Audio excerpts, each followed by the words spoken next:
Democracy কি? মুসলমানরা জানেই না সেকুলারিজম কি, মুসলমানরা জানেই না কমিউনিজম কি, মুসলমানরা জানেই না সোশ্যালিজম কি, ক্যাপিটালিজম কি। ডেমোক্রেসি, ডেমো মানে ডেমো জিনিসটা কি? Democracy, socialism, capitalism. ডেমো মানে জনগণ, কৃষি মানে আইন। ডেমোক্রেসি মানে জনগণের আইন। By the people, of the people, for the people. গণতন্ত্র, গণ মানে জনগণ, তন্ত্র মানে আইন। মানে জনগণ যেই আইন ভালো মনে করবে সেইটি আইন হবে। জনগণের আইন যদি কোনো আইনের সাথে সাংঘর্ষিক হয় তাহলে সমস্ত আইন বাতিল ঘোষিত হবে। জনগণ যা সিদ্ধান্ত নিবে সেইটি কি হবে? কার্যকারী হবে। উদাহরণস্বরূপ, ইসলামের মধ্যে মদ বৈধ না হারাম? জেনা হালাল না হারাম? কিন্তু বর্তমান আপনাদের দেশে মদ কি? কথা বলেন। একেবারে ডাইরেক্ট বৈধ, শুধু বৈধ না, ডাইরেক্ট বৈধ। জেনা কি বলছিলেন, হারাম না হালাল? বর্তমান আপনি আইন জানেন? বর্তমান আইন হলো একটা যুবক যুবতী উভয় সম্মতিতে কোনো অবৈধ কাজে লিপ্ত হলে তাহলে বাংলাদেশ আইন তার বিচার করার কোনো অধিকার কারণ নেই। ইসলাম কি বলছিল, কোরআন কি বলছিল, আপনার আইন কি বলছে? আচ্ছা, এই আইনগুলি পাশ করছে কারা? কোন জায়গায় পাশ করছে বলেন? কারা করছে? সংসদ সদস্যরা। তাকে নির্বাচন করছে কে? জোরে বলেন। তাহলে আপনারা যদি তাদেরকে নির্বাচন না করতেন তাহলে এই আইন পাশ করতে পারতো? আচ্ছা বলেন তো, যারা জেনার পক্ষে হাত তুলছে যে জেনা বৈধ, তাহলে আপনারা যদি ভোট না দিতেন তাহলে এই বৈধ ঘোষণা কিভাবে করতো আমাকে বলেন তো? তাই দোষ কাদের? আমি কথাটা বুঝাতে পারিনি। বলেন দোষ কাদের? এই শোনেন, ইসলাম বলছে হারাম, বর্তমান আইন।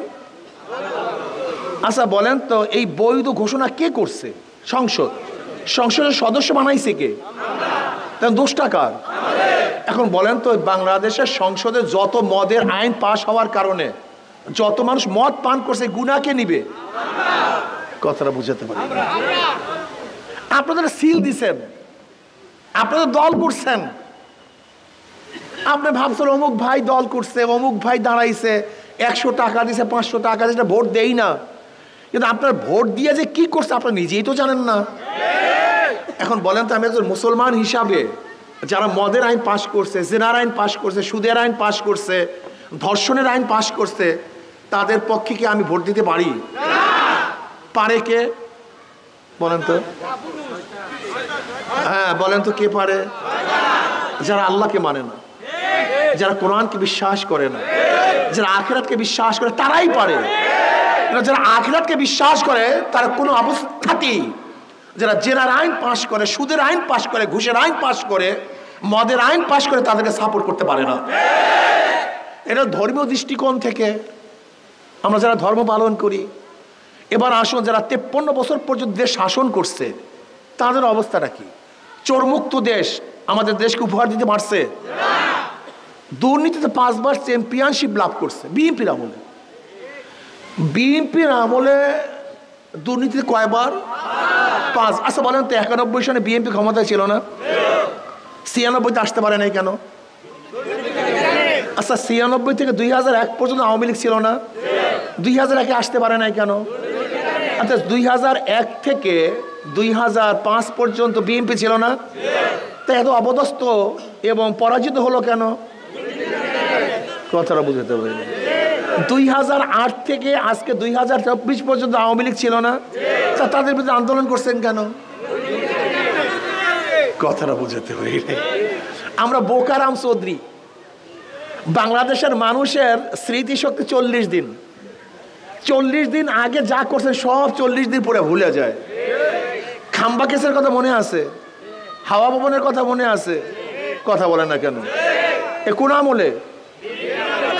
আবার এখন পাচারের কথা মনে আছে? কোন আমলে? শোনেন, মুদ্রার এপিট ওপিট আচ্ছা বলুন, 5ই আগস্টের আগে যে দুর্নীতি ছিল, চাঁদাবাজ ছিল, 5ই আগস্টের পর চাঁদাবাজ নাই, ঘুষ নাই, দুর্নীতিবাজ নাই, দখলদার নাই? আবার কারা? একদিন চিন্তা করছেন? একদিন চিন্তা করছেন? শোনেন, ঘুষের পরিবর্তন হয় নাই, ব্যক্তির পরিবর্তন হয়েছে। এতদিন ঘুষ নিছে সেন্টু, এখন ঘুষ নেয় কেন্টু। এতদিন চাঁদাবাজি করছে লেন্টু, এখন চাঁদাবাজি করে ফেন্টু। দেখেন, চেহারার পরিবর্তন হয়েছে কিন্তু চাঁদাবাজির হাতের পরিবর্তন হয়েছে, কিন্তু গুন্ডামির আর কত চান? কত চাঁদাবাজদেরকে ভোট দিবেন? আবার কতবার আন্দোলন করবেন? কতবার সংগ্রাম করবেন? আসুন না একটা বার আল্লাহর জমিনে আল্লাহর হুকুমত কায়েম করার জন্য, কোরআন ও হাদিসের আইন বাস্তবায়নের জন্য, দুর্নীতি মুক্তের জন্য, চোর এবং ধর্ষককে এই দেশ থেকে তাড়াবার জন্য ইসলামের পক্ষে সবাই আসতে পারি না ভাই? মুসলমান তো ইসলামের বাইরে যাওয়ার কোনো সুযোগই নাই, কোনো সুযোগ নেই। ইসলামের বাহিরে মুসলমান যাওয়ার কোনো সুযোগ নাই। ঈমান থাকবে না যদি কেউ ধর্ষণের পক্ষে থাকে, জেনার পক্ষে থাকে, মদের পক্ষে থাকে, ঈমান থাকবে না। কাজে মুসলমান তো ইসলামের বাহিরে বিএনপি, জাতীয় পার্টি, জাসদ, মাসদ, আওয়ামী লীগ, তমুক করার কোনো সুযোগই নাই। কিন্তু যারা হিন্দু, বৌদ্ধ, খ্রিস্টান, নাস্তিক, তারা ইসলামী দল করবে কেন? শান্তির জন্য। কি কথা ঠিক না? কিন্তু মনে রাখতে হবে, ইসলামের নামে ধোঁকাবাজি চলবে না। ইসলামের নামে যারা পোশাককে স্বাধীনতা দিয়ে দেয়, যারা নামাজকে ধ্বংস করে দেয়, ইসলাম অনুযায়ী চলতে চায় না, ওই ধোঁকাবাজি ইসলাম দিয়ে আবার ইসলাম হবে না। কথা ঠিক না? কাজে আল্লাহ আমাকে সঠিক ইসলাম অনুযায়ী দেশ গড়ার তৌফিক দান করেন, ইসলামের পক্ষে থাকার তৌফিক দান করেন, এই হাত পাকার পক্ষে থাকার তৌফিক দান করেন। আল্লাহুম্মা রাব্বানা